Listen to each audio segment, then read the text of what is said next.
நிறைய விஷயங்கள் சொல்லணும். எனக்கு நீங்க ஓட்டு போடணும்ன்ற கேக்குற அந்த உரிமை இருக்கிற இடத்துல நான் வந்து ஜெயிக்கலனாலும் அதை ஏத்துக்கிற மனப்பான்மை உங்களுக்கு இருக்கணும்ன்றதே அவர் சொல்லணும். ஏன்னா ஒரு ஜென்ரலா நமக்கு அந்த சினிமான்னு ஒரு கவர்ச்சி இருக்கும், ஓகே, ஒரு அட்ராக்ஷன் இருக்கும்.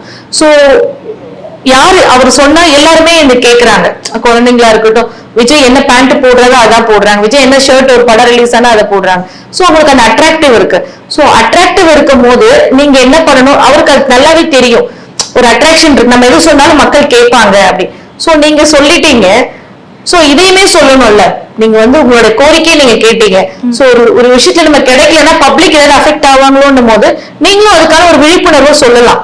இல்ல இது வந்து அரசியல், நான் இப்பதான் தொடங்கி இருக்கேன், நீங்க வெற்றி அடைஞ்சீங்கன்னா சந்தோஷம், இல்லைனாலும் நம்ம வந்து இன்னும் நிறைய பாதைகள் இருக்கு, நம்ம அதை போயிட்டே தான் இருக்க போறோம். சோ அதுக்காக எந்த தவறான முடிவுமே யாரும் எடுக்க கூடாதுன்றது அவருமே சொல்றது தப்பு கிடையாது. ஏன்னா ஒரு அட்ராக்ஷன், அவர் சொன்னதை எல்லாருமே கேட்கிறாங்க இல்லையா. சோ அவரும் ஓகே அண்ணனே கொஞ்சம் கிளியரா நமக்கு சொல்லிட்டாருன்ற மனப்பாங்குல சில இப்ப இருக்கிற ஜெனரேஷன் எல்லாம் வந்து அவர் சொல்றதை கேட்பாங்கன்னா, சோ நல்லது சொல்லும் போது அவங்களுக்கு ஈஸியா போய் ரீச் ஆயிடும், அவங்களுக்கு போய் அது ரீச் ஆயிடும். சோ அதனால அவர் சொல்ற வார்த்தைகளை வந்து அவங்க தேவ வாக்கா எடுத்துக்கிட்டு அந்த மாதிரி யோசிக்காம இருக்கிறதுக்கான வாய்ப்பு இருக்கு.